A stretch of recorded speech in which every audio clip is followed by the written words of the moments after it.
Présidentielle 2025, les résultats de la diaspora confirment la vague Ouattara. Analyse exclusive de l'Œil d'Afrique TV. Dans la diaspora ivoirienne, les urnes ont parlé. Et le message est clair.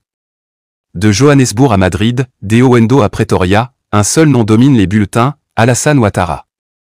Mais derrière ces chiffres triomphants, se cache une autre réalité, celle d'un électorat partagé, silencieux, mais stratégique. Ce soir, l'Œil d'Afrique TV décrypte pour vous les résultats provisoires de la présidentielle ivoirienne dans la diaspora. Et ce qu'il annonce pour la suite du combat politique. Le 25 octobre 2025, les Ivoiriens du monde entier ont pris part à une élection décisive. Une élection qui, au-delà de la compétition entre partis, symbolise le rapport entre le passé, le présent et l'avenir politique de la Côte d'Ivoire. La commission électorale indépendante a commencé à publier les premiers résultats provisoires venus de l'étranger. Ces chiffres, même partiels, donnent déjà une tendance lourde. Le président sortant, Alassane Ouattara, domine très largement dans la majorité des pays de la diaspora. Mais que signifient réellement ces résultats? Reflètent-ils un vote d'adhésion, de gratitude, ou de stabilité? C'est ce que nous allons décoder ensemble. En Afrique du Sud, sur 804 électeurs inscrits, la participation s'élève à plus de 43%. Un taux correct pour une élection à l'étranger, mais qui révèle aussi une certaine réserve. Résultat, Alassane Ouattara l'emporte avec 82,11% des voix, suivi de loin par Jean-Louis Eugène Billon avec 12,61%. Simone Évêque Gbagbo n'obtient que 2,64%, tandis que Don Melo et Lagou Adjoua ferment la marche. Un vote clair, net et sans appel. Mais l'Afrique du Sud, terre d'exil et de débats politiques intenses, envoie aussi un message, la diaspora veut de la stabilité, même au prix de la continuité. Au Gabon, la participation est plus forte, 58,22%. Sur plus de 5400 inscrits, plus de 3100 se sont déplacés pour voter. Et là encore, le raz-de-marée est incontestable. Alassane Ouattara obtient 97,85% des voix. Derrière lui, Simone Évêque Gbagbo ne récolte que 0,51%, Jean-Louis Billon 0,63%, Don Melo 0,28%, et Lagou Adjoua 0,03%. Dans un pays où réside une importante communauté économique ivoirienne, le message est celui d'un électorat tourné vers la sécurité et la continuité économique. Mais attention! Une telle homogénéité peut aussi soulever des interrogations sur la vitalité du pluralisme politique à l'étranger. En Espagne, la tendance se confirme mais avec plus de nuances. Sur 1504 électeurs inscrits, seulement 18% ont voté.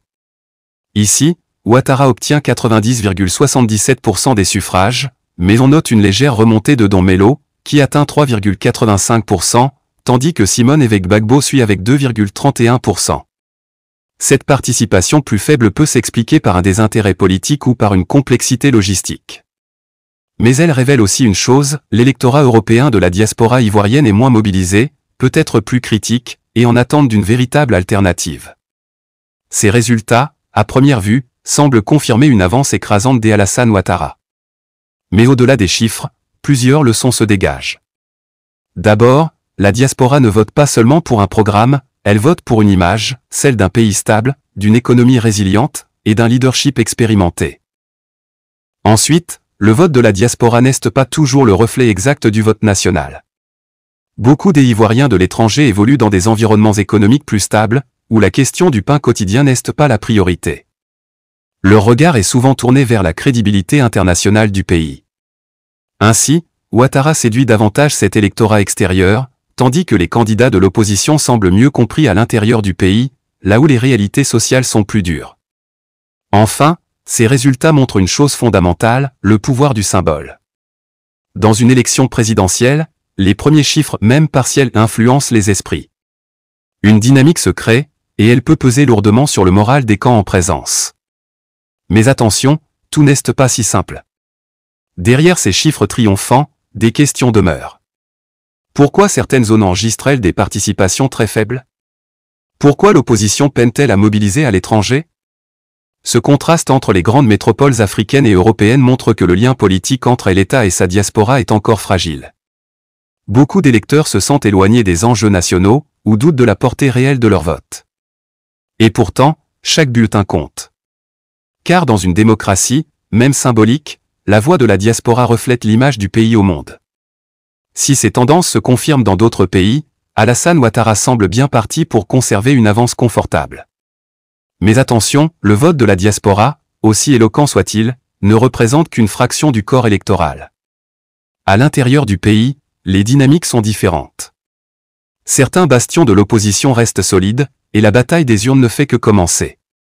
L'œil des Afrique TV suivra de près les résultats du Congo-Brazzaville, de l'Angola et des pays européens où les chiffres pourraient redessiner la carte électorale.